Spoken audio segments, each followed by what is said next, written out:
Hello दी, नमस्ते। कैसे हो आप दी? मेरा मन बहुत ख़राब हो गया है। यूँ कि हम दोनों हस्बैंड और वाइफ़ की लड़ाई हुई थी और सास ने अपने बेटे का साथ दिया, मेरे अगेंस्ट ही बोली। जहाँ मेरी गलती नहीं थी तब भी मुझे ही गलत कहा।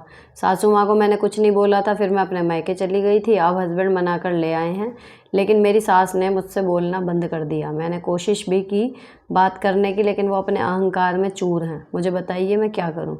बहुत अपसेट फ़ील हो रहा है, प्लीज़ सजेशन दीजिएगा। दो बात हैं, अपसेट क्यों हो? सासू माँ ने आपकी साइड नहीं ली सही होने के बावजूद भी, या फिर वो आने के बाद आपसे बात नहीं कर रही। ठीक है, अब जवाब दोनों तरीके के दे रही हूँ, जिस भी वजह से आप अपसेट हो। अगर ये है कि सासू माँ ने आपकी साइड नहीं ली, देखो सासू माँ कितनी भी अच्छी हों, है ना, एज़ गुड एज़ पॉसिबल, बिल्कुल प्रैक्टिकल बता रही हूँ, तो भी वो ज़माने के साथ आपके लिए लड़ लेंगी कि भाई मेरी बहू है, इसे मत कहो ये वो, या मेरी बहू से बढ़िया कोई नहीं है। लेकिन जब उनके अपनी संतान, उनके अपने पैदा किए हुए बेटा बेटी और आपके बीच में जब चॉइस आएगी, तो ऑब्वियसली बीइंग अ मदर, ये एक नेचुरल वो है कि वो चाहे मुंह से कुछ भी कहें, उनका झुकाव उधर ही जाएगा। ठीक है, तो ये उम्मीद रखनी बंद कर दो कि कभी उनके बेटा बेटी और आपके बीच में जब होगी तो वो आपकी साइड लेंगी, पहली चीज़। दूसरी, अगर अब ये है कि आने के बाद भी वो नहीं बात कर रही, आपने उनकी सत्ता को हिला दिया, उनके बेटे पे लड़ाई करी, आपके मतलब आपने अपने हस्बैंड के साथ, उनके बेटे के साथ आपने लड़ाई कर ली। उन्होंने पता है कि आप गलत हो, फिर भी उनका साइड ले लिया। अब वो क्या होता है, जैसे कुछ हस्बैंड्स नहीं होते, लड़ाई होगी, गलती खुद की होगी, मुँह भी खुद ही फुला लेते हैं, वैसी ब्रांड की सास भी होती हैं बस। तो इस वजह से अब उन्हें पता है उनकी गलती है। अगर वो बोलेंगी तो कहीं आप क्वेश्चन बैक ना कर दें कि आपने ऐसा क्यों किया, उस दिन मेरा साइड क्यों नहीं लिया। तो एक साइड का रास्ता पकड़ लिया गया कि भैया पहले ही मुंह फुला लो। अब आप उस फूले हुए मुंह को नहीं पिचका सकती, तो कृपया कोशिश भी ना करो। जस्ट स्टे काम, अपना नॉर्मल रूटीन में आ जाओ। धीरे धीरे चीज़ें ठीक हो जाएंगी, अपने आप बोलने लगेंगी किसी दिन, यूं ही नॉर्मल बात पे, है ना। तो इस तरीके के एपिसोड 93 के आए हैं, 131 अभी तक कमेंट्स जो आ चुके हैं, और इनके हम जवाब देने के लिए आज बैठे हैं। तो चलो आओ बहन बातें करें।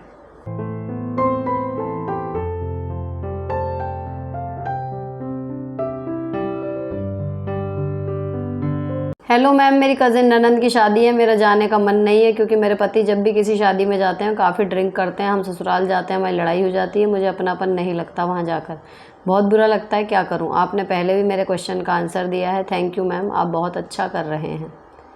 आपकी कज़िन ननंद की शादी है, लेकिन आपका जाने का मन इसलिए नहीं कर रहा क्योंकि वो ड्रिंक करेंगे। एक बात तो ये हुई, और दूसरी ये कि आपको अपनापन नहीं लग रहा। ठीक है, तो यानी कि वहाँ पे आपकी किसी के साथ बॉन्डिंग है नहीं, पति के साथ है तो वो ड्रिंक करके मस्त हो जाते हैं, दैट्स वाई आपको वहाँ जाने का मन नहीं है। लेकिन आप सोच के देखो, अगर आपको वहाँ जाने से आप मना कर दो, चीज़ें सुधरेंगी नहीं। अभी आप कह रहे हो वहाँ जाके आपका झगड़ा होता है, लेकिन अगर आप नहीं गई तो वहाँ जाए बिना भी आपका झगड़ा होगा। मुद्दा है कि बीच में से निकालना एक रास्ता। भाई कल को आपके बच्चे हैं तो नाते रिश्तेदारी कुछ मर्ज़ी की होती है, कुछ बेमर्जी की भी होती है, लेकिन निभाई जाती है ना। कई जगह हम बहुत ज़्यादा इंजॉय कर रहे होते हैं, बहुत ज़्यादा घुस के फंक्शन में शामिल हो रहे होते हैं, कई जगह हम फॉर्मल होते हैं। जस्ट ये है ना कि भाई आना जाना एक रिश्तेदारी वाली चीज़ भी तो होती है ना। तो आपकी कज़िन ननंद की शादी है, जस्ट आप ये सोच के क्यों जा रही हो कि वहाँ पे आप एक फैमिली गैदरिंग है। अगर आपको वहाँ पे फैमिली वाली वाइब नहीं आ रही तो जस्ट अ नॉर्मल वेडिंग जैसे हम अटेंड करते हैं कि जस्ट गेट रेडी हुए। मैं तो कई बार मतलब मुझे जब पता ही नहीं है अगर हम जिसकी शादी में जा रहे हैं, सिवाय नमस्ते के कभी कोई बात ही नहीं हुई, ऐसी शादियाँ भी अटेंड करी हैं। तो जस्ट ये माइंड में सोच के चलेंगे कि आज खाना बाहर खाना है, रेस्टोरेंट से थोड़ा अलग तरीके से तैयार होना, बहू के रूप में जा रहे हैं, दैट्स इट। तो आप जाओ, खाओ पियो, आ जाओ। लाना ले जाना तो कर ही रहे हैं ना हस्बैंड। अब वहाँ जाके भाई वो उनके यार दोस्त मिल रहे हैं या भाई भाई मिल रहे हैं, पी के मगन हो रहे हैं, छुट्टी आप होंगे, आपके बच्चे होंगे, कोई भी नहीं है, आपका फ़ोन तो है। तो जो वहाँ पे कुछ घंटे बिताने हैं वो बिता लो, अपना जो एज़ सून एज़ पॉसिबल जब भी लौट सकते हो वहाँ से लौटने के लिए बोल दो। नहीं कोई जेल कर रहा आपके साथ, आप भी मत करो। और ऐसा नहीं है, जब वहाँ पे 500-600 लोगों की गैदरिंग होती है, ऐसा कोई भी नहीं होता जिसके साथ आप बात कर सको, बतेरे लोग मिल जाएंगे। तो जिसके यहाँ जा रहे हैं ज़रूरी नहीं है कि उसी से हमारी बॉन्डिंग हो तभी हम वहाँ शादी में जाएंगे। उस शादी में कुछ लोग ऐसे भी तो आते होंगे ना जो कॉमन होंगे और आपकी उनसे बनती होगी, तो कितने घंटे काटने हैं बस। लेकिन एक फॉर्मेलिटी में भी करते रहोगे तो चीज़ें चलती रहेंगी। एक ये चल रही है स्टोरी कंटिन्यूशन में, लड़का शादी के लिए मना कर रहा है, ये बीच में अटकी हुई हैं। अब उसने फाइनली घर के बड़ों को बुलाया और उस लड़के ने सबके सामने मना कर दिया नहीं करनी शादी। उसे भी स्ट्रॉन्ग से मना कर रहा है। मेरे बारे में कुछ गलत नहीं कहा, बस बोला कि नहीं कर सकता मेरे से। सब ने बहुत समझाया बट वो नहीं माना। मुझे मैसेज किया, मैं बस हम दोनों की लाइफ बचा रहा हूँ, रिश्ता ख़त्म हो गया, अब मैं क्या करूँ। दूसरी बार यही हो गया मेरे साथ। मैं डिप्रेशन में जा रही हूँ, पैनिक अटैक हो रहे हैं, घर में फुल डे अकेले होती हूँ, समझ नहीं आ रहा कैसे निकलूँ मैं अभी सबसे। प्लीज़ देखो, तुम्हें अभी भी वो करो कि भैया अगर वो लड़का ये स्टैंड ना लेता, जैसे एक कमेंट आया था एक लड़के का यहाँ पर कि मेरी बिना मर्जी की शादी कर दी, मैं उसके साथ रहूँगा नहीं। सोचो फेरे पड़ जाते, या आप मुस्लिम हो, नाम से लग रहा है, अगर एक्चुअली मतलब मैं गलत नहीं हूँ, इसमें नाम लिखा हुआ मुस्लिम नाम है। अगर आपकी शादी हो जाती, उसके बाद वो कहता कि जी मुझे तुमसे करनी ही नहीं थी, मैं तुमसे कोई रिश्ता नहीं रखूँगा, या फिर रिश्ता बना भी लेता लेकिन बाद में आपके साथ ठीक ना रहता, तब क्या होता। एक गलत चीज़ में घुसने से पहले आप बच गई, ये सोचिए ना। और शादी इससे नहीं हुई इसका मतलब ये थोड़ी है नहीं हुई। लोगों के 2-2 3-3 बार अफेयर भी तो छूटते हैं, रिलेशनशिप्स भी तो टूटती हैं। उस तरीके से मान लो ना, जब तक आपको आपका राइट पर्सन नहीं मिल जा रहा, अगर ऊपर वाला आपको बचा रहा है गलत रिश्तों में पड़ने से, तो यू शुड बी ग्रेटफुल। जो परफेक्टली आपके लिए चुना होगा वो मिल जाएगा, इतना डिप्रेस मत हो। शादी इतनी बड़ी चीज़ नहीं है, जब हम करने पे आएँ तो शादी तो हो ही जाएगी। बात यह है कि सही बंदा मिलना, जिसके साथ शादी करके आप फंस ना जाओ, अपने आप को पूरा करो। तो इतना ज़्यादा वो मत करो, जो होता है अच्छे के लिए होता है। अगर वो मना कर दिया ना तो आपको ग्रेटफुल होना चाहिए कि ठीक है, कम से कम मेरे बारे में कुछ बुरा भी नहीं बोला और समय रहते डिसीजन ले लिया उस आदमी ने, है ना। तो जो आपके लिए परफेक्ट बना होगा वो आपको मिल जाएगा। Just wait and watch. थोड़ा सा तो वो रखो विश्वास भगवान पे कि भाई होगा, आपके लिए भी कोई ना कोई बना होगा। इतना ज़्यादा डिप्रेस मत हो। और दूसरी चीज़ होती है यहाँ पर लॉ ऑफ अट्रैक्शन। आपका पहले रिश्ते में गड़बड़ हुई है, आपकी वो वाइब्स चल रही हैं, अब दूसरे में भी होगी। अपने आप को इस चीज़ से बाहर निकालो कि ये होगा ही नहीं हो। कई बार इनफर्टिलिटी में भी यही कहते हैं, हमें बार बार लग रहा होता है ना कि नई डेट आ जाएगी, नहीं होगा, इस बार भी कंसीव नहीं कर पाएंगे, इस बार भी नहीं होगा, वो एक्चुअली हो जाता है। सबसे पहले डॉक्टर यही बोलते हैं नेगेटिव सोचना बंद करो। तो आपको भी यही करना है। अब की बार जब कहीं बात चले, एक तो ज़्यादा किसी से जल्दी जुड़ो मत, जब फेरे पड़ जाएं उसके बाद जुड़ो। होता है हो, नहीं होता है तो फिर टेंशन नहीं होगी, ठीक है, लेकिन मतलब हो जाएगा, ऐसी टेंशन मत लो। आप भी मुझे किसी दिन यहाँ कमेंट करके बता रही होंगी कि फाइनली आपकी शादी हो गई and you are happily married. तो दी मैंने आपको अपनी सक्सेस स्टोरी शेयर की थी। अब मैं 15 मई को ज्वाइन कर रही हूँ। आप मुझे एडवाइस दीजिए मैं कैसे मैनेज करूँ। यहाँ स्कूल में पॉलिटिक्स बहुत होती है। पॉलिटिक्स डियर हर जगह होती है, लेकिन ये भी फैक्ट है कि आपको हमेशा घुसने की ज़रूरत नहीं होती। बस जब तक आपके गिरेबान तक किसी के हाथ ना आ जाए, दूसरे के साथ क्या हो रहा है it's none of your business. ये थोड़ा सा रूड शो कर सकता है, लेकिन स्टाफ में एक फॉर्मल रिलेशनशिप सबके साथ रखो। जब तक वो लड़ाई आपकी पर्सनल ना हो ना, मत घुसो। ये कोई हिंदी एक्शन मूवी नहीं है। तो पॉलिटिक्स चल रही है, चलती रहे।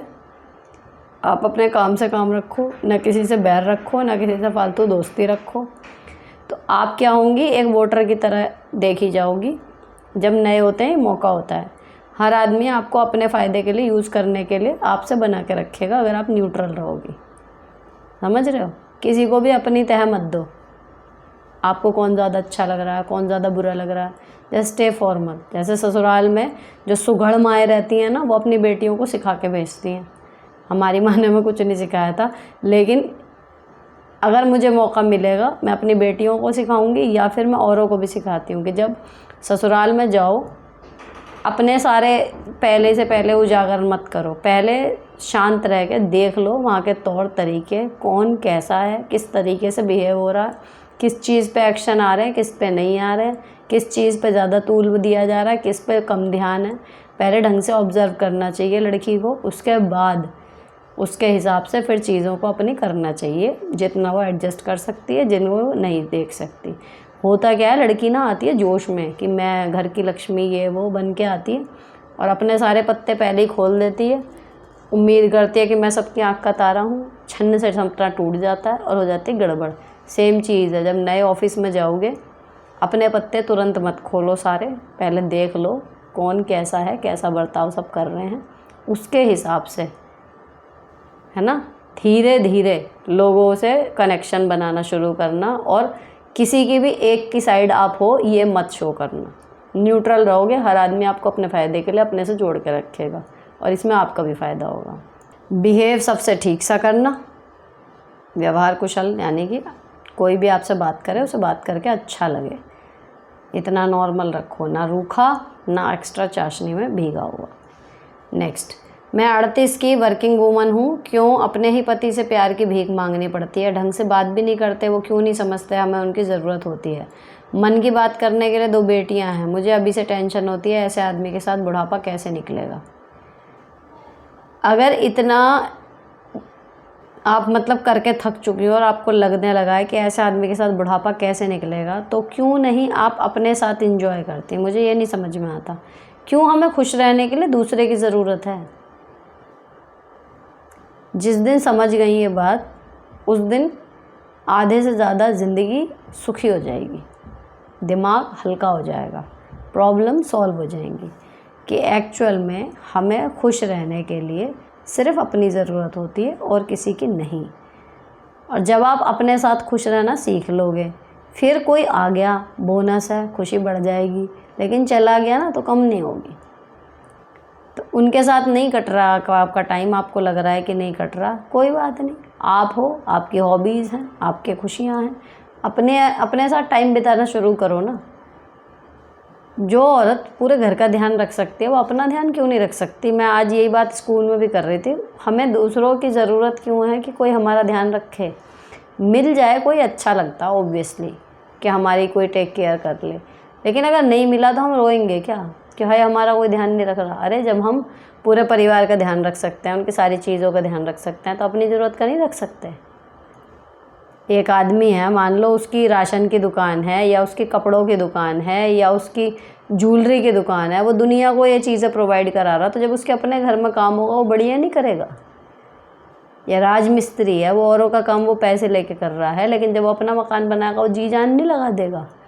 सिंपल है, जब एक महिला पूरे परिवार के लिए इतना सब कुछ बढ़िया तरीके से कर सकती है तो एक अपना ध्यान नहीं रख सकती, उसके लिए कोई और चाहिए, तो ये गलतफहमी है। जिस दिन निकाल दोगे उस दिन बढ़िया हो जाएगा काम, फिर किसी की ज़रूरत महसूस नहीं होगी।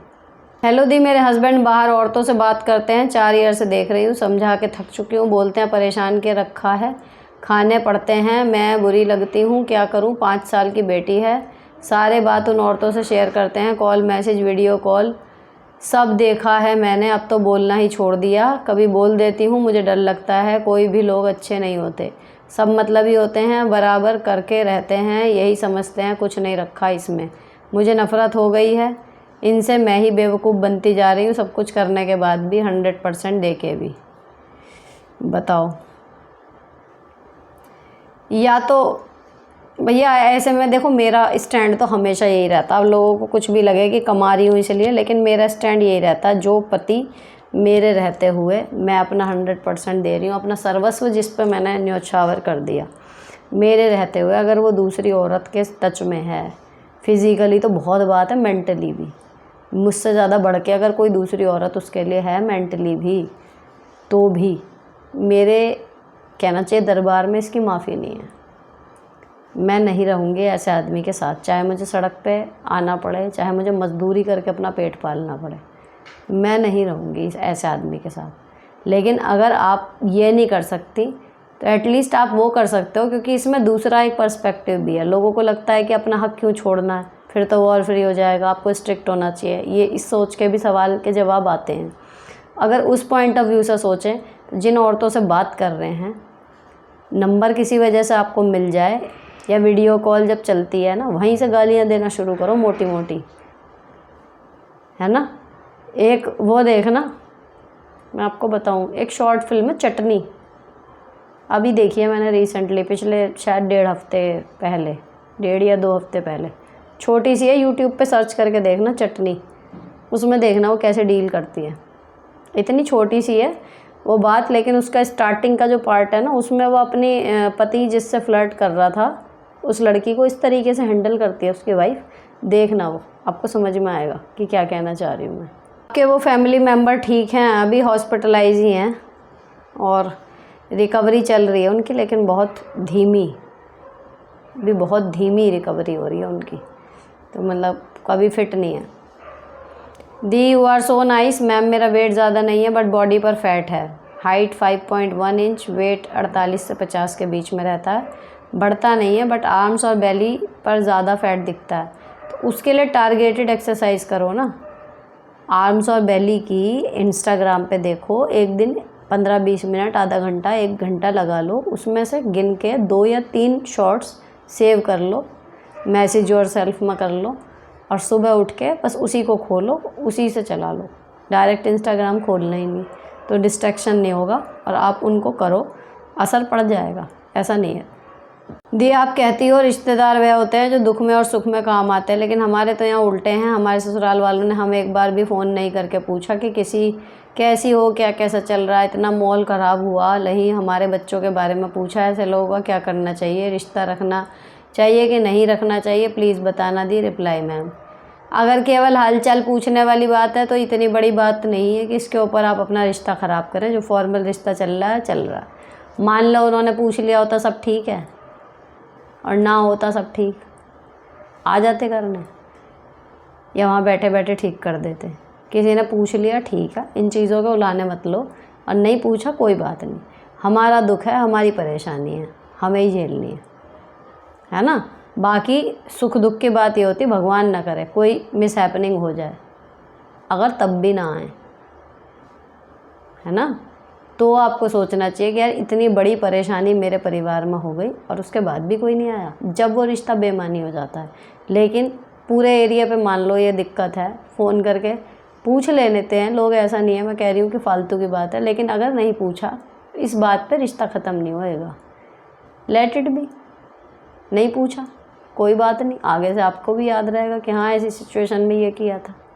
हेलो मैम, मेरे हस्बैंड हमेशा चुप चुप ही रहते हैं, उनका मूड का भी नहीं पता चलता, कब ख़राब होता है कब अच्छा। हमारे बीच दिन 1 या 2 बात ही होती हैं जो बहुत ज़रूरी हैं, वो ही। मुझे पता चला कि इनका स्वभाव शुरू से ही ऐसा है, वो बोल के कुछ नहीं बताते, उनकी ज़रूरतों को समझना पड़ता है। ओए होए, मैं अपनी पूरी कोशिश कर रही हूँ उनको समझने में, और बहुत कुछ समझ भी गई। हमारी शादी को 8 साल हो गए। इस तरह एक दिन मेरे हस्बैंड ने रूम में फर्नीचर को यहाँ से वहाँ सेट की तो बेड के नीचे से कचरा निकला। उसी के लिए मेरी सास और मेरे हस्बैंड मुझे सुनाने लगे, पूरा दिन क्या करती हो, तुमसे तो अपना स्कूल ही नहीं संभलता। मैंने जवाब दिया कि आपका खाना कपड़े बर्तन कौन करता है जब मैं कोई काम नहीं करती। इसी बात पे वो बोले कि आज के बाद मेरा खाना मत बनाना।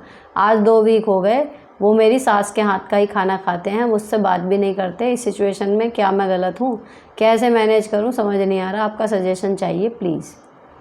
खा लेने दो उन्हें, उनको खा लेने दो अपनी माँ के हाथ का खाना, देखा कितने दिन माँ बना के खिलाएगी, है ना। और साथ में कपड़े धोना, बर्तन धोना, ये सब और छोड़ दो कि जब खाने में नाक लगा ली तो इनमें भी लगा लो। देखो जब बात, या तो हम बोलें ना, लेकिन जब हम बोल दें और फिर हमारी सही बात पे कोई ये मैनिपुलेट करने के तरीके होते हैं। आप हो सही, लेकिन आपको दिखाएंगे ऐसे कि आपने बहुत बड़ी गलती कर दी। भैया मेरा पति खाना नहीं खा रहा, मैं टेंशन में आ जाऊँगी ऑब्वियसली। जितनी चिंता माँ करती है शादी के बाद, उससे कहीं ज़्यादा पत्नी करती है, क्योंकि उसका जीवन अब उससे जुड़ गया। चाहे वो मुंह से कुछ भी कड़वा बोल ले, कुछ कर ले, लेकिन अगर पति की तबीयत ख़राब होगी या वो खाना नहीं खाएगा या उसको कोई दिक्कत होगी ना, माँ एक बार को चैन से बैठ जाएगी, लेकिन पत्नी को चैन नहीं पड़ेगा, क्योंकि उसे पता है उस आदमी की सांसें, उसका जीवन, उसका स्वास्थ्य है, उसके जीवन उससे जुड़ा हुआ है, वो नहीं चैन से बैठ सकती। तो उसी चीज़ का वो लोग फ़ायदा उठाते हैं। तो जब आपने इतना बोल दिया, ये या तो एक बात सिंपल सी थी, जो आदमी की बोल के नहीं बताता उसके मन की समझनी पड़ती है। जो अपनी बातें बोल के बता ही नहीं सकता, उसके मुंह में ये कहने के लिए जुबान कहाँ से आती है कि इसके नीचे से कचरा निकला, तुम करती क्या हो। तुम्हें तभी चुप रहने देंगे, बोलने की बात तो बोली नहीं जाती, यहाँ क्यों बोल रहे हो, वहीं बात ख़त्म हो जाती, झंड भी होते। और दूसरी चीज़ ना, समझ में भी आता कि जो सासू माँ भी कह रही नहीं बोलता नहीं है, उन्हें भी यही कहती कि आप तो कहती थी बोलता नहीं है, इसके मन की बात समझनी पड़ती है तो उगल उगल के बोल रहे हैं। मतलब कुल मिला के क्या है कि जी अच्छी बात बोलने के लिए तो हमारे पास जुबान नहीं है, शब्द नहीं है, लेकिन कमियां निकालने के लिए सास नंदों की तरह उसमें हमारी जुबान चल रही है। यही हो रहा है ना। तो अगर वो नाक लगा के खाना जो है वो माँ के हाथ का खा रहे हैं कि ना, कपड़े भी इन्हीं से धुलवाओ, बर्तन भी इन्हीं से धुलवाओ, घर भी इन्हीं से साफ़ करवाओ, कुछ दिन चलेगा, टेंशन होगी घर में, लेकिन एक टाइम आएगा जब थक लेगी माँ करके, और जल्दी आएगा, वो बहुत लंबा टाइम नहीं होता। तो इसमें क्या होगा जी, देखो कैसी बहू है ना, फिर ये होगा देखो कैसी बहू है, अपने पति का भी हम कर रहे हैं तो ऐसा शर्म नहीं आ रही है, वो सब सुनने के लिए मेंटली प्रिपेयर्ड रहना। जिस दिन डिग्री बढ़ जाए बोलने की उस दिन कहना शुरू किसने करा था। मैं तो कर ही रही थी। एक तरफ आपको बोलना नहीं आता, कचरा निकल गया बेड के नीचे से, अगर तो बेड के नीचे से ही तो निकला है, बाहर से थोड़ा ही निकला है, बेड हटाया उसके नीचे कचरा है, ऑब्वियसली होता है, हर दिवाली पे आदमी हटाता है, बेड अलमारी फ्रिज निकलता ही है उसके पीछे कचरा, कौन सी आफत है। वो भी साफ़ मैं ही तो कर रही हूँ या तुम दोनों कर रहे थे। तो फालतू की बातें बढ़ाई किसने, मैंने तो बस बढ़ी हुई बात को आगे कर दिया। लेकिन अगर इसमें इतना कर दिया ना आपने, तो आगे के लिए आपको उल्टा सीधा बोलने से पहले 10 बार सोचेंगे। दीदी क्या आप ढोलक शादी के बाद नहीं सीखी जा सकती, ये क्या सवाल है, क्यों नहीं सीखी जा सकती? उल्टा शादी के बाद ही ज़रूरत पड़ती है, लड़कियों से तो कौन ही कहेगा ढोलक बजा लो। चलो प्लीज़ रिप्लाई आप सोशल गैदरिंग में as content creator, as a reputed teacher, as you shared after Covid your efforts and hard work, how you handle your name and fame. बहुत लोग आपसे मिलना चाहते हैं, कोई ऐसा अचानक गैदरिंग में मिल जाए तो। अब आज ही देखना, आज के ब्लॉग में मैंने दिखाया तो है, एक शायद वो 5 साल की होगी मुश्किल से, वो बच्ची, उसका वीडियो भेजा उसकी मम्मी ने इंस्टाग्राम पे, और एक कॉलेज का स्टूडेंट जो पोस्ट ग्रेजुएशन कर रहा है और साथ में नीट की तैयारी कर रहा है, वो आया था और जस्ट के मतलब मैं आपका सब्सक्राइबर हूँ मैम, पैर वैर छुए मिल के गया, तो मिल जाते हैं लोग, है ना। और बाकी ये रेप्यूटेड टीचर, तो वो जो इनके माता पिता हैं मेरे स्टूडेंट्स के, जाती हूँ अब उनके मोहल्ले की तरफ, कभी ये है तो जानने लगे हैं लोग। लेकिन इसमें कैसे हैंडल करूँ, अभी तक तो ये सिचुएशन नहीं है, क्योंकि मैंने अपनी लोकेशन घर के हिसाब से किसी को दी नहीं हुई है, तो मेरी घर की लाइफ अलग है। अब मैं कहीं बाहर गई हूँ, मान लो बाज़ार में हूँ या कहीं हूँ, कोई मिला तो कितनी बात कर लेगा, hi hello and that's it. बाकी लुक्स पे या उस पे मैं इतना ध्यान वो देती नहीं, जैसी मैं हूँ वैसी वीडियो में दिखती हूँ, वैसे ही बाज़ार में दिखती हूँ। अक्सर कई बार बाज़ार में उससे भी बेकार हालत होती है, अदबद के जब कोई मिलता है ना तो मेरी रोज़ से बेकार ही हालत होती है, कई बार ऐसा हुआ है, तो हो जाता है, मतलब आदत पड़ गई, ऐसा नहीं है। हेलो मैम, मेरे 2 बच्चे हैं, बेटी 17 साल की, बेटा 15 साल का। मैं ये पूछना चाहती हूँ, मुझे अपने बच्चों के साथ सोना चाहिए या अपने हस्बैंड के साथ? और हम 4 मेंबर, फैमिली मेंबर और बच्चों एक ही रो में साथ सोते हैं, पता नहीं एक ही रूम में होगा, साथ सोते हैं। भाई अपनी हिसाब से मैं अपनी बताऊं तो हस्बैंड के साथ सो जाओ, क्योंकि बच्चों को इंडिपेंडेंट सोना आना भी चाहिए और आपकी भी एक अपनी पर्सनल स्पेस होनी चाहिए, ठीक है ना।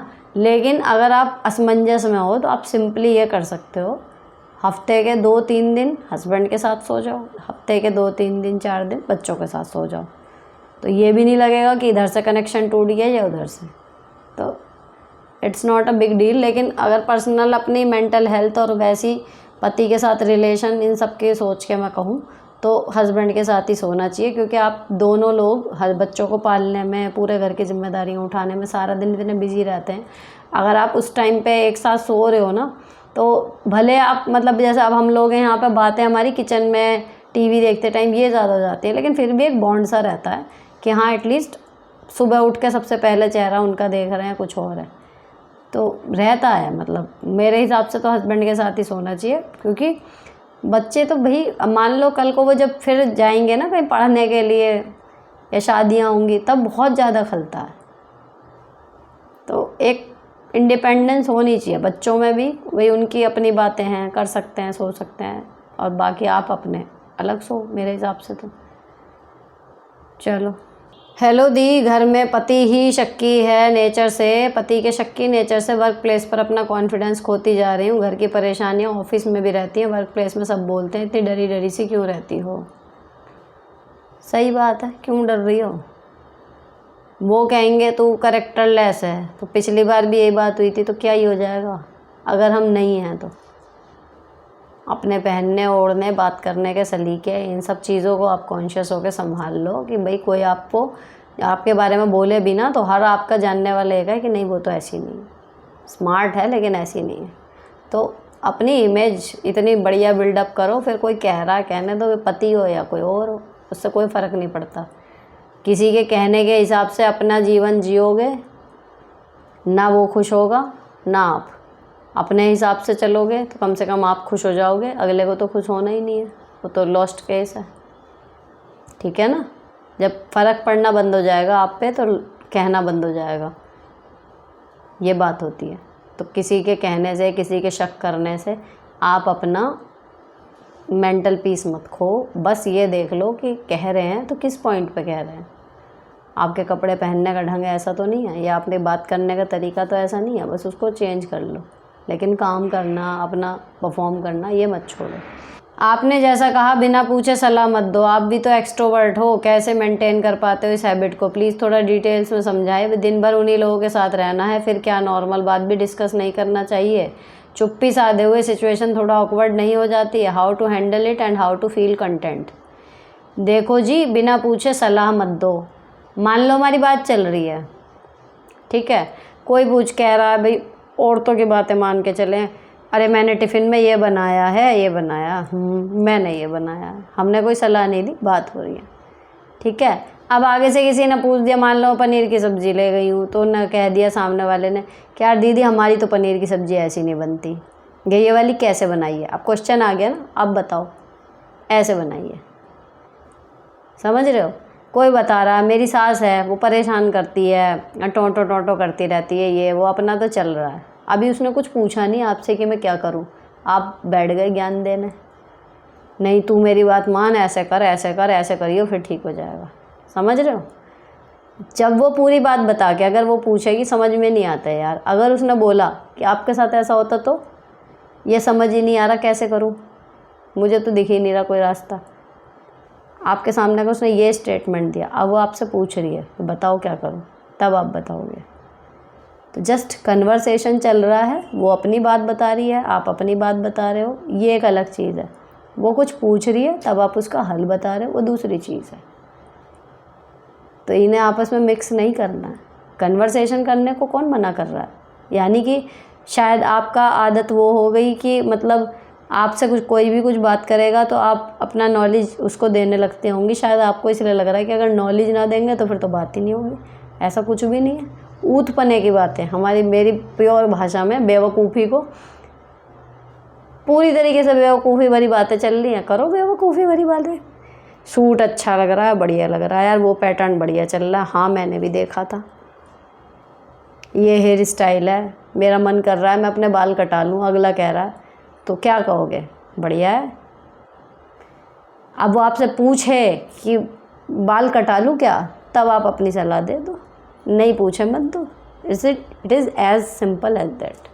मैम मैं और हस्बैंड उनकी नानी के घर गए थे, बहन पर हस्बैंड की नानी ने बहुत कुछ सुनाया, बोलते तुझे सास ससुर की सारी बात माननी पड़ेगी, उल्टा सीधा भी सुनना पड़ेगा क्योंकि तू छोटी है वो बड़े है, और तुझे देवर की इज़्ज़त करनी पड़ेगी, कल को देवरानी आएगी उसकी भी इज़्ज़त करनी पड़ेगी क्योंकि तू बड़ी है।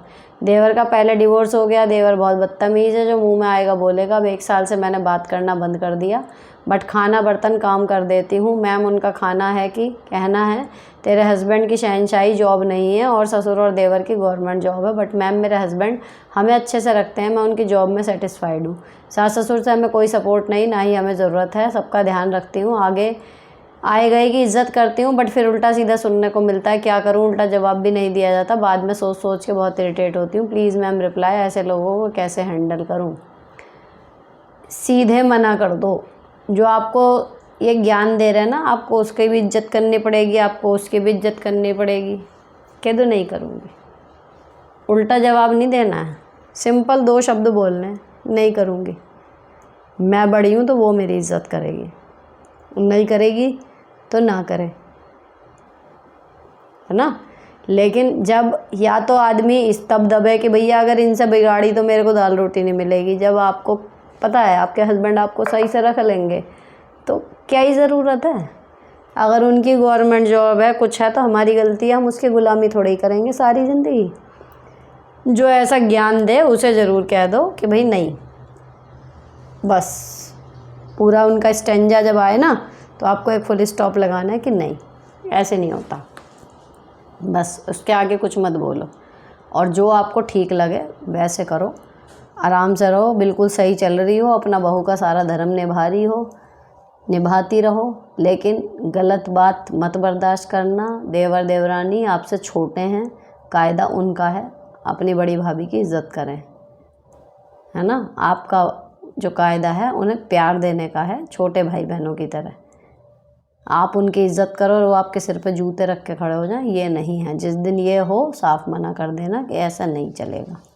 अभी देवरानी आई नहीं है तो पहले से प्री माइंड सेट मत करो, आने दो। लेकिन ये है कि जो बदतमीज़ी कर रहा है, अब आप बात नहीं करते, वो बिल्कुल ठीक है, मत करो, कोई मतलब ही नहीं है। चलो, हेलो दी, हस्बैंड हाइट का मजाक उड़ाते हैं, मैं 5 फीट की हूँ, वो 5'11" हैं, सबके सामने भी, मेरे साथ कहीं जाते भी नहीं, कहते हैं तेरे साथ जाना मुझे अच्छा नहीं लगता। बच्चे भी मजाक उड़ाते हैं, 15 साल में 5 जगह भी नहीं गए, क्या करूँ, मुझे घूमना पसंद है, मुझे अकेले भी नहीं जाने देते। अकेले क्यों नहीं जाने देते, इस बात पर हटो ना। आपके कहने से लंबाई तो बढ़ नहीं जाएगी। और जब मजाक उड़ाएं तो सीधे कहो कि जब शादी करी थी तो माथे की फूट गई थी क्या। एक बार इतना कड़ा जवाब मिल जाएगा ना, और फिर कहेंगे कि मैं तो मजाक करता हूँ, कि तो मुझे नहीं पसंद मजाक। अब मैं तुम्हें टांड कहने लगूँ, भाई ऐसा तो है नहीं कि छोटे आदमी का मजाक उड़ सकता है तो लंबे का नहीं उड़ सकता। अगर मजाक उड़ाने पे आदमी आ जाए तो किसी भी आदमी का उड़ सकता है। ऐसा पिच परफेक्ट कोई नहीं है जिसके अंदर कोई ऊपर से लेकर नीचे तक कमी ना हो। शरीर में नहीं होगी, अकल में होगी, अकल में नहीं होगी, बोलने में होगी, बोलने में नहीं होगी, व्यवहार में होगी, बुद्धि में होगी। हर इंसान को, आदमी को कुछ ना कुछ दे के भेजा है, नहीं तो इंसान खुद को भगवान मानने लगता। तो उन्हें यही जताओ कि अगर मजाक उड़ाने पे आ जाऊँ, ये मजाक था, इतने सालों से मजाक चल रहा है, फिर मजाक मैं भी कर सकती हूँ, उससे गंदा वाला। आपने अपनी कर करके बच्चों को भी इसी लाइन में लगा दिया। सीधे बोलो ना ये चीज़। अरेंज मैरिज है, कुछ भी है, ऐसी अरेंज मैरिज तो हुई ना होंगी कि मुँह ढक के शादी हो गई होगी या दिखी नहीं होंगी, तभी कहोगे तब माथे की फूट गई थी क्या, या ज़्यादा ऊंचाई की वजह से वो नीचे का दिखाई नहीं दिया था। अब फेरे पड़ गए तो मेरा भी जीना हराम कर रखा है, और अपना तो पता ही नहीं क्या है। अब जब अकेले जाने को मना करें तो साफ बोलो, साथ तुम्हें लेके जाना नहीं है, अकेले मैं जाऊंगी नहीं, तो मुझे क्या फ्रिज में रखने के लिए लाए थे। 1-2 बार ना, मतलब जब आदमी ओवर हो जाए ना, आपका सांस लेना भी मुश्किल कर दे, मेक श्योर करे कि आप ज़िंदगी जी ना पाओ, भाई उस टाइम पे थोड़ी सी जुबान खोलनी ज़रूरी होती है। लड़कियां सारी ज़िंदगी नरक भोगती हैं केवल इस प्रेशर में कि अगर मैंने कुछ बदतमीज़ी से बोल दिया तो मेरी परवरिश पे आँच आ जाएगी, कि कोई कहेगा इसके माँ बाप ने ये सिखाया है, ये कैसे घर की लड़की है। एक ये डायलॉग ना सुनना पड़े ना, अपनी पूरी ज़िंदगी झंड कर लेती हैं। अरे भाई, ये भी तो कह सकते हो कि हाँ मेरे पेरेंट्स ने मुझे ये सिखाया है कि गलत मत बर्दाश्त करो, गलत के ख़िलाफ़ बोलना सीखो। स्कूल कॉलेज में भी यही सीखा है ना। तो आपकी हाइट जितनी भी है, मान लो आप हर तरीके से लायक हो और आपकी हाइट 5 फीट है, तो आपकी शादी 5'11" वाले से क्यों करी गई? क्यों आपके लिए 5'6" या 5'4" वाला लड़का नहीं देखा गया? 5.5 का देखते, और या 5'11" वाला भी देखते। क्लियर होना चाहिए था ना आप लोगों को शुरू में ही कि भैया हाइट में इतना फ़र्क है, कल को तमाशे नहीं चाहिए इस बात पे। तो पंगे वहीं हो गए कि एक गलत लाइफ पार्टनर ना आपकी लाइफ स्पॉइल कर सकता है। अगर हाइट इतनी मैटर करती है, आपको उनसे यही बोलना चाहिए था, अगर हाइट इतनी मैटर करती थी आपके लिए तो भाई लंबी लड़की से हाँ करनी चाहिए थी। तब हाँ करी काहे को? ऊपर से मौसम नज़र नहीं आया था, ऊपर से हाइट का अंदाज़ा नहीं पड़ा था, इतने ऊँचे आप हो। तो मेरा दिमाग अब ख़राब करो मत, क्योंकि आपके लगातार ये इंजेक्शन देने से लंबी तो मैं होने से रही। तो मेरी जितनी ज़िंदगी बची है वो मुझे जीनी है। आपका मजाक हो लिया, आप नहीं लेके जाना आपको अपने साथ, ठीक है, कोई दिक्कत नहीं है। जो कोई लंबी लगे आपको अपने साथ में, वो अगले जन्म में मिलेगी, उसे ले जाना। लेकिन फ़िलहाल मुझे घूमना है तो मैं अकेली जाऊँगी, मुझे मत रोको। हेलो मैम, मेरी शादी को 2 साल हो जाएगा 1 जून को, बट प्रॉब्लम ये है मेरी जो सासू माँ हैं वो अपने बेटे से मेरी फैमिली के बारे में उल्टा पुल्टा बताते रहते हैं। शादी के पहले जितना ज्वेलरी चढ़ा था उतना है भी नहीं, और बोलती हैं कि तुम्हारा बस यही है, और हमेशा बोलती रहती है तुम्हारे मैके वाले क्या दिया हमको, कुछ भी नहीं दिए, जबकि मेरे पापा सब कुछ दिए। पूरी प्रेगनेंसी में मैं मायके में रही, बेटे से बोलती हैं कि अपना भाई को बुलाई और गई, हम कुछ ना जानते हैं, लेकिन वो भी हमको बोले जाने। सारा पैसा भी मेरे मायके वाले ही खर्च किए प्रेगनेंसी में, ऑपरेशन से बेबी गर्ल हुई, फिर भी बोलती रहती है तुम्हारे माँ बाप किया क्या है। और इसी कारण मेरा और मेरे हस्बैंड का झगड़ा होता रहता है। कितनी बार तो हस्बैंड भी बोल दिए तुम्हारा औकात क्या है। सासू माँ तो बहुत कुछ बोलते हैं, लेकिन साथ में मेरे हस्बैंड भी बोलते हैं।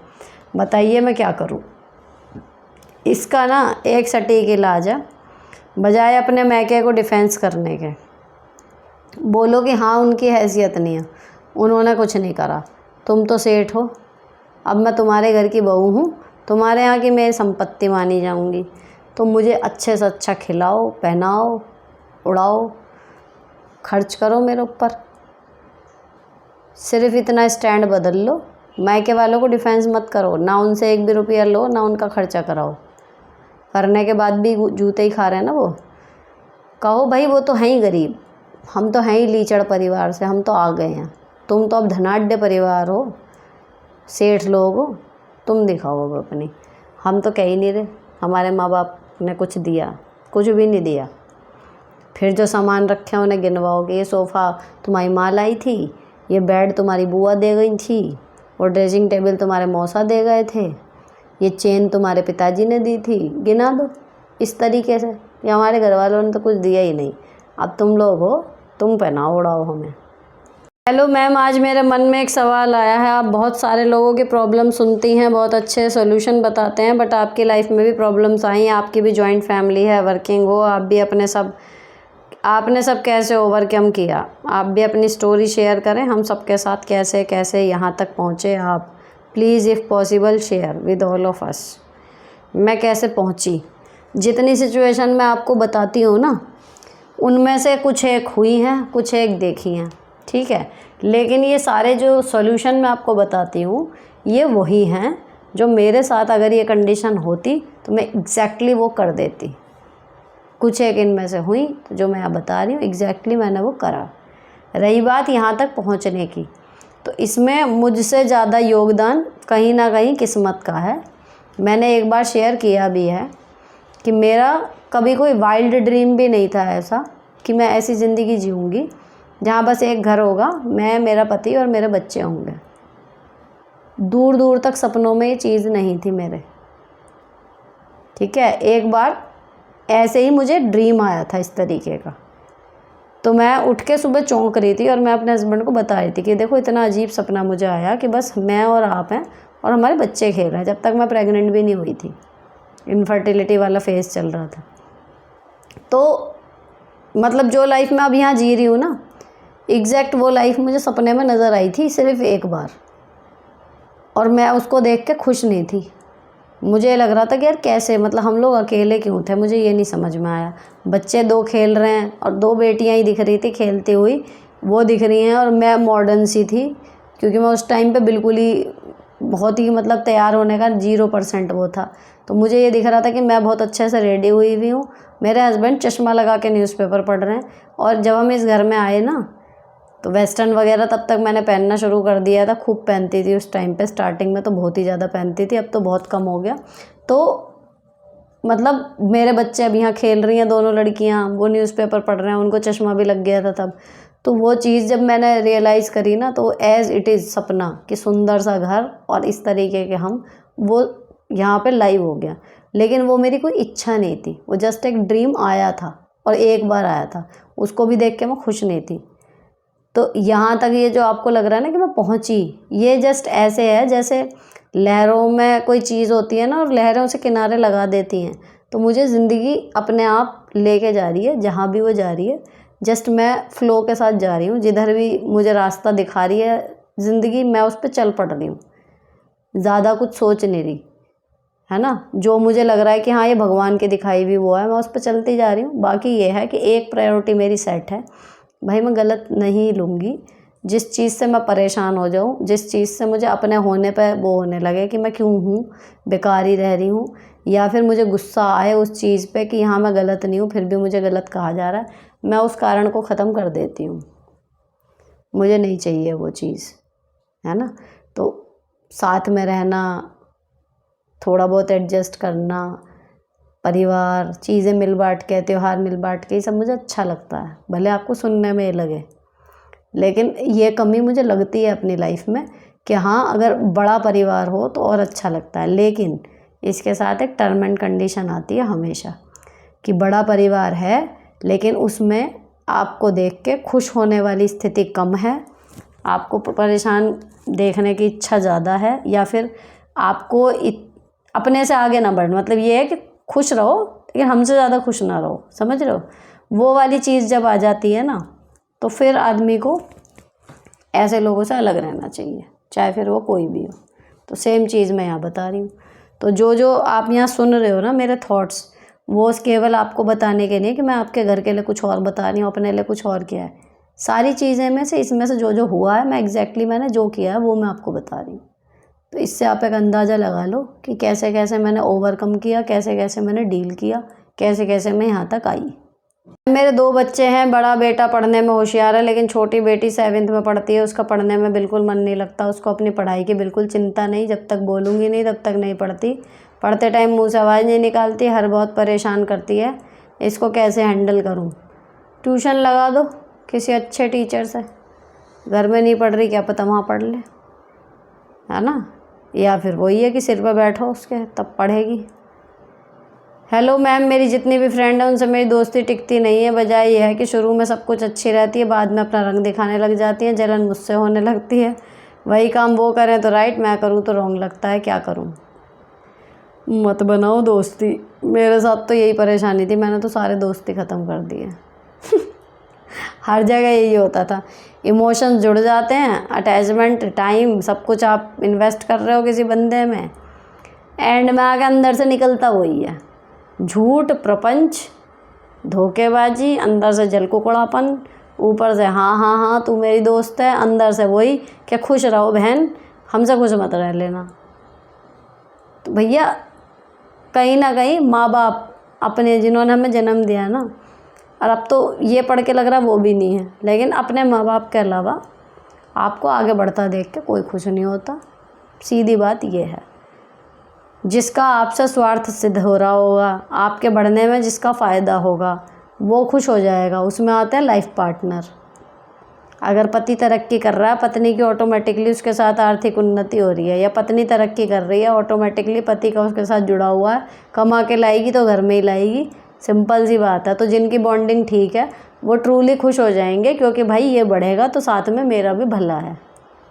बच्चे हैं, माँ बाप की तरक्की हो रही है, बच्चों को लग रहा है हमें बढ़िया, हमें और अच्छी चीज़ें खाने पहनने को मिलेंगी।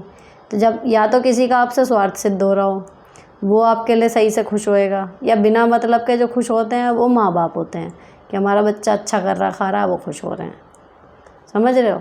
लेकिन बाकी तुम सोचो ना भाई, सहेली, दोस्त, कितनी ही रीलें बन जाएं कि दोस्त ये वो, दोस्त बहुत ज़रूरी, फलाना ढिकना, चिल करने के लिए दोस्त सही है। आपको वेले टाइम बिताना है, हंसी मजाक करना है, फालतू की बातें करनी है, जस्ट डिनर पे जाना है, किटी पार्टी करनी है, हा हा हू कुल मिला के वो करना है, कर लो। आप उनसे इमोशनल बॉन्ड की वो करोगे, धोखा उठाओगे हमेशा। तो मेरी तो भाई जितना मुझे लगा ना, उसके बाद एक टाइम ऐसा आ गया 4-5 साल, उसके बाद मतलब पहले भी कम थी, फिर बनी, फिर 4-5 साल देख लिया खूब अच्छे से दोस्ती को, बिल्कुल करीब से। उसके बाद फाइनल डिसीजन मेरी लाइफ के लिए मेरा यही है, लड़कियों को भी यही सिखाती हूँ कि भाई फालतू का रिश्ता है, ज़्यादा एनर्जी और टाइम इस पे वेस्ट मत करो। दोस्त बस इसलिए रखो, बातचीत, हाँ हूँ, खाली बैठे हैं टाइम पास करने के लिए कोई नहीं है, अकेले बोर हो रहे हैं, सामने वाला भी बोर हो रहा है, अभी साथ में बैठ के टाइम पास हो जाएगा बस। इससे ज़्यादा किसी से फेवर की या साथ की या इमोशंस की उम्मीद रखोगे, वहीं धोखा उठाओगे। चलो अब आ गया नमस्कार दी, वेट कैसे बढ़ाएं। अब यहाँ क्वेश्चन पूछ रही हो यानी कि काफ़ी कुछ कर चुकी हो, है ना। यूजुअली वही होता है भैया, वेट क्या है आपका, जो क्या ना मास चढ़ेगा, प्रोटीन, कार्बोहाइड्रेट और फैट, वसा। चिकनी चीज़ें बढ़ा दो, आलू बढ़ा दो, चावल बढ़ा दो, जो जो चीज़ें वेट घटाने के लिए छोड़ने को कहते हैं, आप वो चीज़ें इनटेक करना शुरू कर दो, है ना। और दूसरी चीज़, पड़े पड़े के बजाय एक्सरसाइज करो, जिसमें जो वो होती है ना वेट लिफ्टिंग वगैरह, उसमें नई मसल्स ज़्यादा बनती हैं।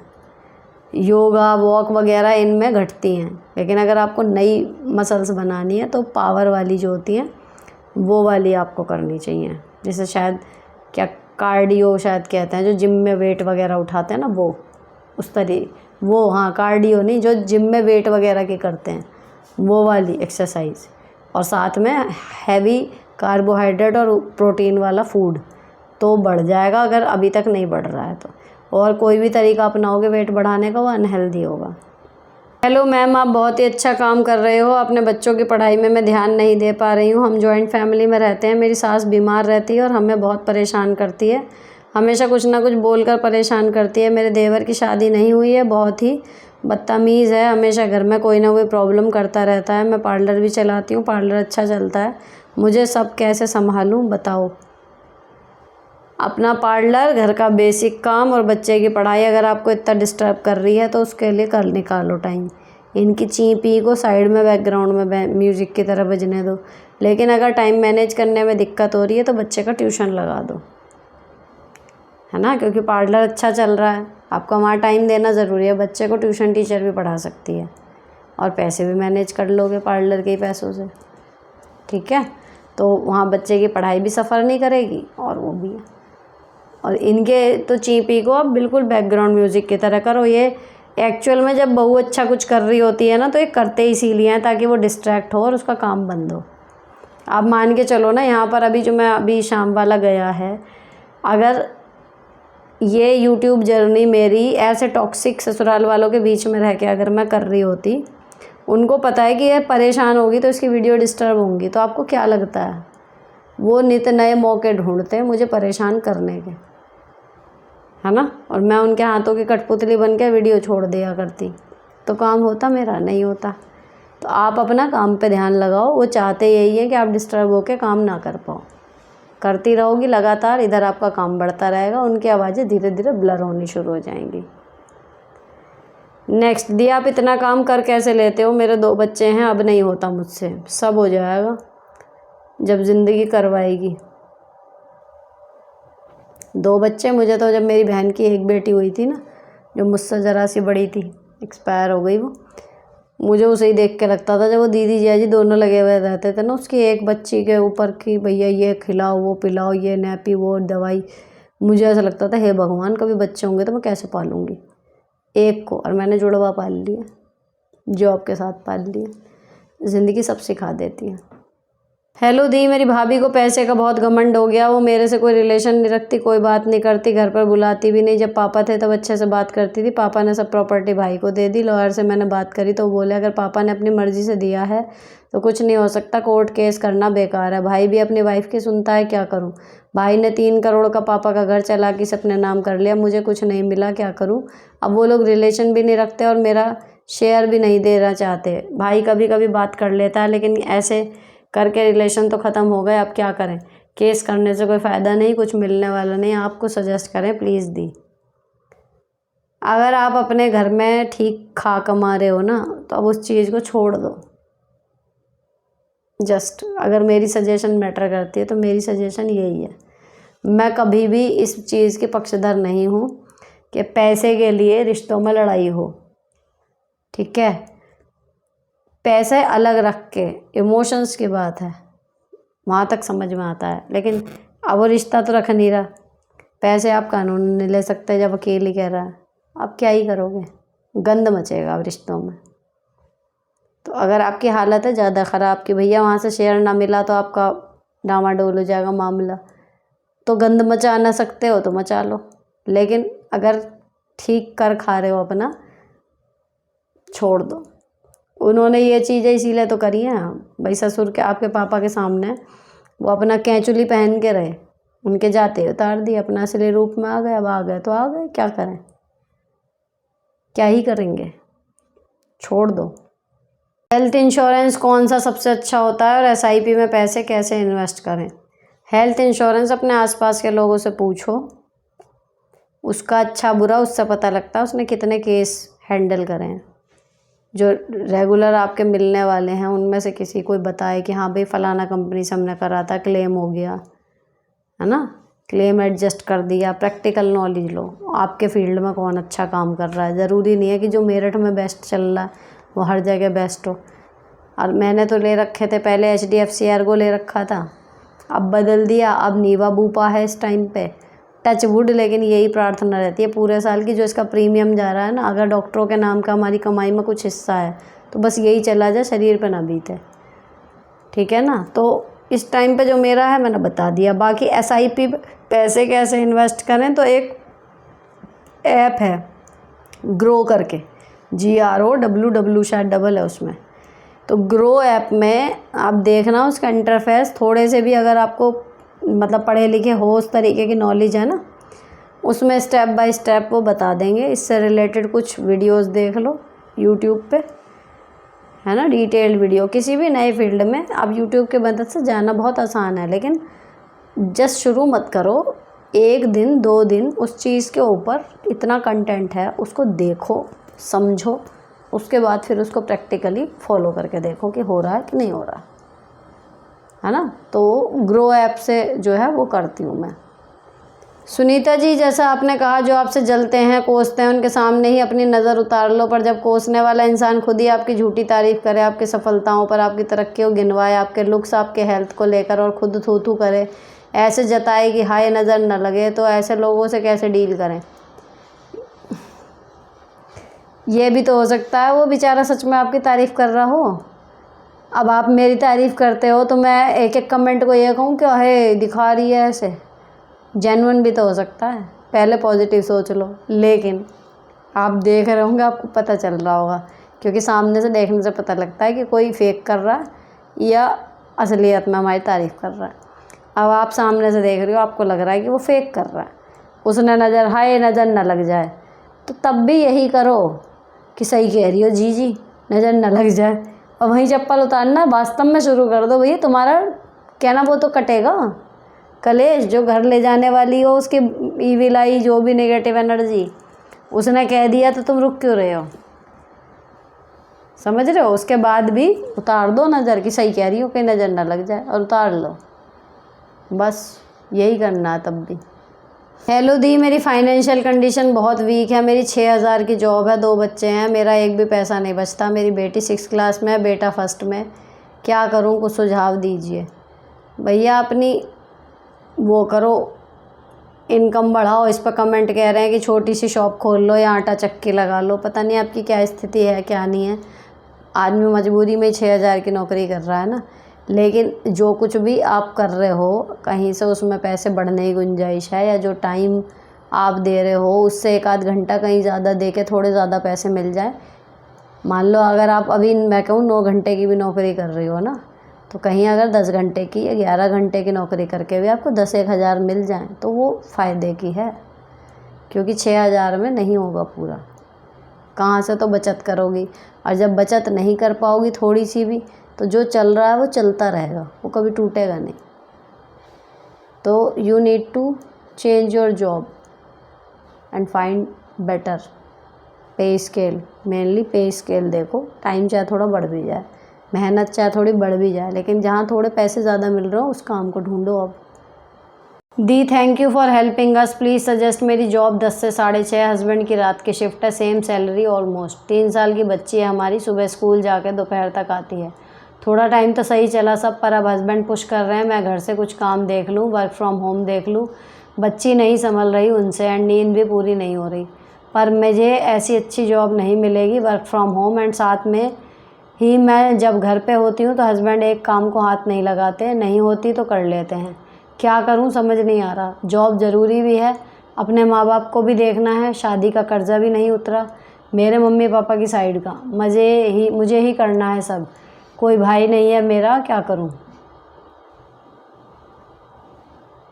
या तो आप ये कर सकती हो, देखो ऐसी कंडीशन में जैसे भाई उनकी भी वो है ना कि रात के जगह पे रहते होंगे, अब उनकी नींद पूरी नहीं हो रही, वो इरिटेट हो रहे हैं, बच्चा अपना फ्रेश है उसको पूरे दिन चाहिए।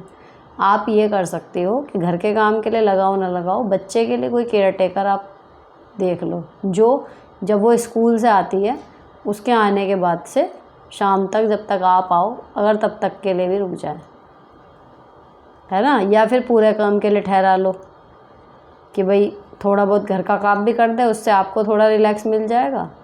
6:30 के बाद वो थोड़ा घर का कर दे, लेकिन जब बच्ची आती है उसे वही उसी टाइम का दो कि उससे लेके एंड तक तुझे बच्ची को देखना है। शाम को जब मैं आ जाऊँगी थोड़ा बहुत घर का काम, उससे बर्तन या कोई एक चीज़ उसे वो सौंप दो, तो कोई एक वो रख लो हेल्पर। तो उसमें क्या होगा कि सुबह से, वैसे तो सुबह से जब तक बच्ची स्कूल में तब तक तो आपके हस्बैंड सो ही लेते होंगे ना, खाना वगैरह आप बना के जाती होंगी, तो ऐसी कोई दिक्कत होनी नहीं चाहिए। लेकिन चलो उनसे नहीं संभल रही, उसका तरीका यही है कि स्कूल से आने के बाद जब बच्ची थोड़ी अपना चाहती होगी कि मैं खेलूँ वलूँ, वो उन्हें डिस्टर्ब कर रही है, तो उस टाइम के लिए आप मेड रख लो, क्योंकि जब जॉब छोड़ने का ऑप्शन नहीं होता तो फिर दूसरी चीज़ देखनी ही चाहिए।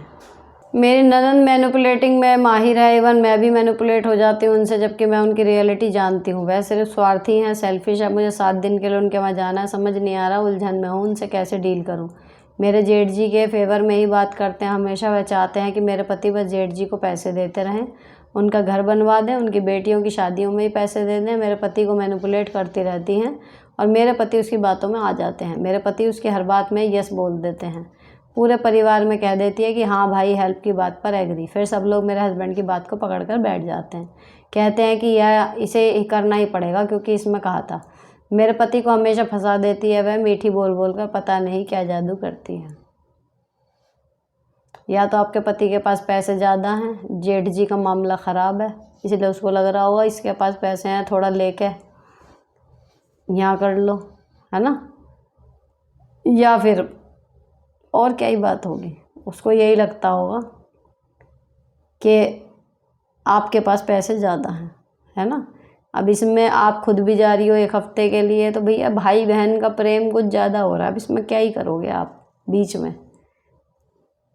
या फिर जब वो बात करती हैं, हाँ हूँ करती हैं, आपके पति हाँ करते हैं, उस टाइम पे आप भी बैठी रहो वहाँ पे और सीधे कह दो कि अब हाँ कर रहे हो ना, बाद में फिर यही गले पड़ जाएंगी। ये हाँ कर देते हैं दीदी आपकी बातों में आके, नहीं करेंगे, ये मैं कह रही हूँ नहीं करेंगे, यूँ कह दो। 1-2 बार बुरे बन जाओ, बीच में लकड़ी सी डाल दो, तो वो थोड़ा सा डिस्टर्बेंस सा तो हो ही जाता है ना, एक सिंपनी सी टूट जाएगी उनकी, तो फिर हो सकता है बीच में वो, या फिर जब कह दिया बाद में कह दो कि हाँ कह दिया, कोई सत्य हरिश्चंद्र थोड़ा ही हो कि कह दिया तो करना ही पड़ेगा। साफ मना कर दो कि नहीं हमने तो कुछ नहीं कहा, नंद झूठ बोल रही है, झूठ बोल दो तुम भी। मतलब कुछ ना कुछ कह के इसमें लकड़ी डालो, क्योंकि अभी ये क्या चल रहा है, बिल्कुल लीनियरिटी पे चल रहे हो आप। किसी ने आपसे कह सुन के हाँ कहलवा दिया तो सतयुग की बातें हैं और आप फिर उसमें फंस गए, वो जमाने लद गए आप। दूसरी चीज़ वही है कि अरे ये क्या करेंगे, इससे ज़्यादा तो जीजा जी कर देंगे। आपको इतना तरस आ रहा है जेठ जी पे, इतने परेशान है, हमारी तो स्थिति इतनी है नहीं। जीजा जी से भी तो कहो जीजा जी कितना कर रहे हैं, या भाई आपके पति से मान लो वो 1 लाख लगवा रहे हैं, तो सीधे पूछो जीजा जी कितने लगा रहे हैं। तो किसी तरीके से तो उन्हें फंसाओ बातों में, आप भी, आपके पति नहीं फंसा पा रहे तो। हेलो मैम, मेरे 2 बेटे हैं, उनमें से एक ने लास्ट ईयर नीट एग्ज़ाम दिया था जो क्लियर नहीं हुआ, तो उसने ड्रॉप लेकर फिर से 1 साल एग्ज़ाम दिया, लेकिन पेपर ठीक नहीं हुआ। तब कह रहा है मैं फिर से पेपर दूंगा नेक्स्ट ईयर। हमने कहा पेड सीट लेकर MBBS कर ले, लेकिन मानता नहीं, बोलता है मनी क्यों वेस्ट करनी, फिर से एग्ज़ाम दूंगा, लाखों रुपए क्यों वेस्ट करें, गवर्नमेंट सीट ही लेनी है। लेकिन मैम हमें पता है ऐसा नहीं होगा, प्लीज़ बताएं क्या करना चाहिए। 1 साल उसे और ट्राई करने दो, फिर बात कर लेना, क्या पता उसे भी लग जाए, अगर आपको लग रहा है ऐसा तो। नेक्स्ट मैम, मेरा बेटा 10 साल का है, वो 4th क्लास में है, पढ़ाई में बिल्कुल भी ध्यान नहीं देता, उसे बस टीवी या फ़ोन चाहिए देखने के लिए, वो भी दोस्त नहीं बनाता, बोलता दुनिया गंदी है, बात बात पर कहता मुझे मरना है। मैं बहुत परेशान हूँ मैम, मैं और मेरी जिठानी अब अलग हुए हैं, हम एक ही घर में रहते हैं। मेरे बेटे को मेरे खिलाफ़ भड़काते हैं जिससे वो मुझे पसंद नहीं करता। मेरा कई बार मन करता है कि अपने मायके का शहर शिफ्ट हो जाऊँ, पर हस्बैंड नहीं मानते, मुझे बिल्कुल भी सपोर्ट नहीं करते। आप बताएं मैं क्या करूँ। आप अपने बच्चे के साथ क्वालिटी टाइम स्पेंड करो। अगर किसी बच्चे को कोई रिश्तेदार कहता है तेरी मम्मी गंदी है, लेकिन जब वो आ रहा है घर में उसकी मम्मी उसके लिए सब कुछ अच्छा बातें भी, खाना भी, टाइम भी बिता रही है, कंफ्यूज हो जाएगा ना उसका दिमाग कि वो लोग सही कह रहे हैं ये। एंड में जो वो देखेगा वो ज़्यादा मानेगा सुनने की बजाय। तो अगर आप अपने बच्चे के साथ उसका दोस्त नहीं बन रहे ना, कोई बात नहीं, दुनिया गंदी है ये चीज़ उसके दिमाग में कहाँ से आई। अब उसको निकालने के लिए आपको उसके साथ बढ़िया टाइम स्पेंड करना है। उसे अपने साथ पार्क में लेके जाओ, है ना, जाओ उसके साथ टाइम स्पेंड करो। और पार्क में और बच्चे मिलेंगे ना, जब मिल के उनके साथ मतलब करो तो धीरे धीरे, मतलब ये है दोस्ती वोस्ती ना भी करे, लेकिन एटलीस्ट ये गलतफहमी उसके दिमाग से निकले कि दुनिया गंदी है। एक फॉर्मल रिलेशन वो बनाना सीखेगा। अब आप अपने साथ उसे मैक्सिमम टाइम रखने की कोशिश करो, और मतलब ऐसे करो कि उसका खुद का भी मन करे, ज़बरदस्ती नहीं। दी प्लीज़ हेल्प मी, बहुत परेशान हूँ, डेली आपकी वीडियो देखती हूँ, ससुराल से परेशान हो गई हूँ, पति मारने पीटने पर आ गया था तो मैंने अपने मायके आ गई हूँ। मायका बहुत सपोर्ट करता है, सब बोल रहा है कि डिवोर्स ले लो। शादी के बाद से एक दिन मैं खुश नहीं हूँ, सिर्फ रोती रहती हूँ। क्या मैं डिवोर्स ले लूँ? मुझे भी रहने का मन नहीं है ये शादी में, प्लीज़ सजेस्ट मी। जब हर तरीके से नेगेटिव ही है तो ले ही लो डिवोर्स, उसमें क्या है। दी मेरी लाइफ में बहुत सारी चीज़ें हैं जिसकी वजह से मैं डिप्रेशन में हूँ, कुछ भी काम नहीं कर पाती, मन नहीं लगता, सिर्फ फ़ोन देखती रहती हूँ, प्लीज़ रिप्लाई करें, क्या करें। जिन चीज़ों की वजह से आप डिप्रेशन में हैं ना, उन्हीं की जड़ काटना शुरू करिए। फ़ोन देखने से क्योंकि होएगा कुछ नहीं। अगर फ़ोन देखने से डिप्रेशन का इलाज हो रहा होता ना, बढ़िया बात थी, फिर तो कुछ नहीं होने का, उल्टा बढ़ेगा डिप्रेशन।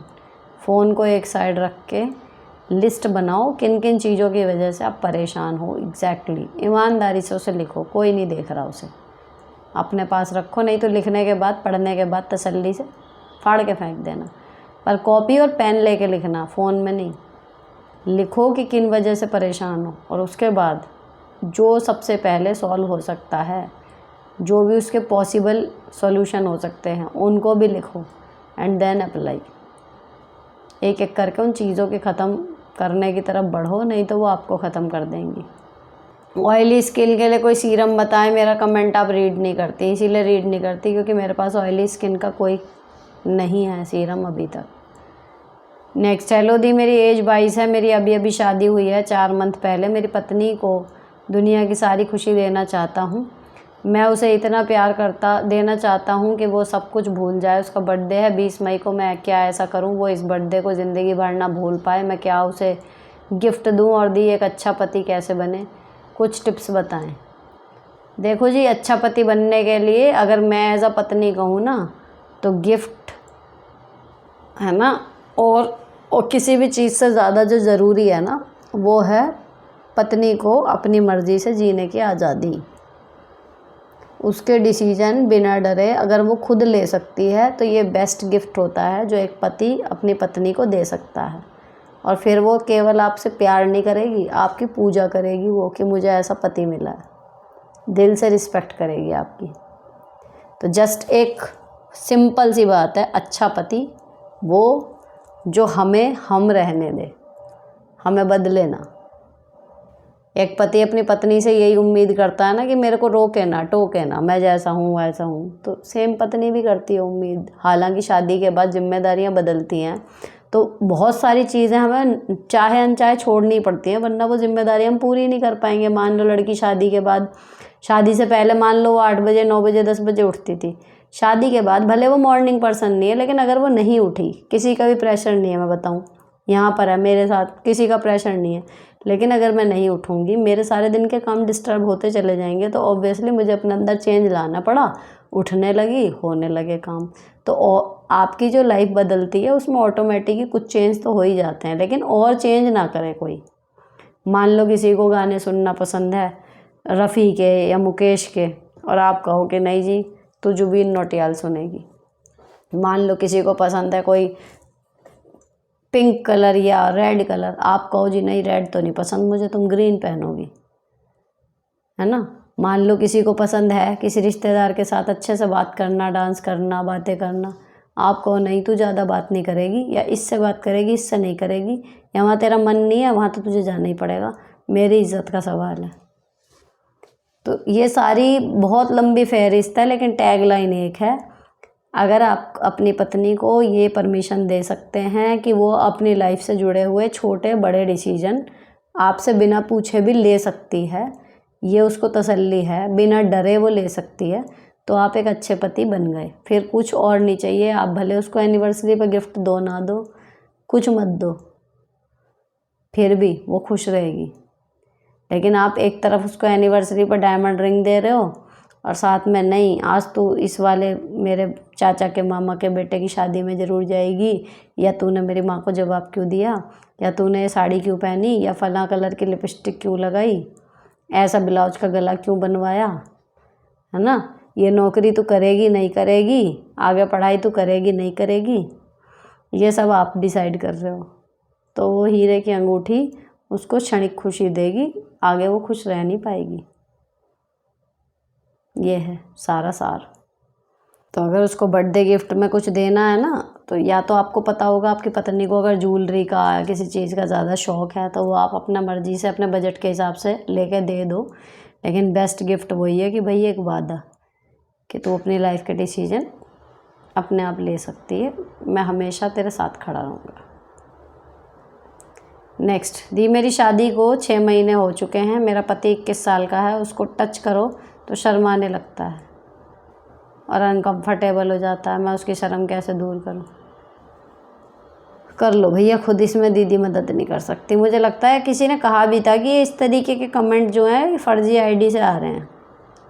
अगर ऐसे आ रहे हैं ना, फ़र्ज़ी से कर रहे हो तो यार गलत कर रहे हो। देखो सिंपल सा एक साफ़ सुथरा सा एक प्लेटफॉर्म क्रिएट करने की कोशिश है, जो बेचारी कहीं पे अपनी बातें डिस्कस नहीं कर सकती, उसको मैं यहाँ डिस्कस करने की कोशिश कर रही हूँ ताकि वो सॉर्ट हो जाएं, अपने ट्रू सेल्फ को पा लें, है ना, अपना बेस्ट वर्जन बन जाए, उसमें उनका भी फ़ायदा, साथ में उनका परिवार भी सुखी रहेगा at the end of the story. अब उसमें आप यहाँ घुस जाओ, बेडरूम सीक्रेट और ये और वो सब ले ला के केवल ये कि जी इस पर बात होएगी, तो भाई गलत जा रहे हो जो भी जा रहा है, ठीक है ना। तो अगर ये फेक हैं तो मैंने उन्हें आराम से समझा दिया, और अगर ये जेन्युइन है तो जेन्युइन वाले भी सुन लो कि भैया यहाँ इस लेवल तक यहाँ पे ना करो बातें, ये आपके पर्सनल चीज़ें हैं आपके और आपके पति के बीच की, है ना। अब उसका शरीर का शर्माना कैसे दूर करोगे ये यहाँ बैठ के मैं नहीं बताऊँगी, आगे से फिर मैं पढ़ूँगी भी नहीं इस तरीके के क्वेश्चन, फिर जेन्युइन हो या फेक हो, बात ये होएगी। फिर थोड़ा सा ना ज़्यादा हो रहा है अब ये, तो बेकार सा लगने लगा है। मतलब एक जेन्युइन अप्रोच को मेरी अगर कोई मजाक या उसमें लेगा तो आई एम सॉरी, मैं नहीं लेने दूँगी, ठीक है। तो जिनका जेन्युइन है अगर ये क्वेश्चन वो भी सुन लो, इस तरीके के कमेंट्स नहीं पढ़ूँगी मैं। और अगर कोई वैसे ही बस टाइम पास के लिए फर्जी डाल रहा है तो उसका तो बाज आ जाओ, गलत ट्रैक पे जा रहे हो, ठीक है। तो यहाँ पर हमारे ये ख़त्म हो गए। अभी मिलती हूँ आपसे नेक्स्ट एपिसोड में, कैसे बोलें बिल्कुल सही मात्रा में, ना कम ना ज़्यादा, वो वाले के एपिसोड के आंसर के साथ मिलूँगी। तब तक के लिए stay sorted and stay beautiful always.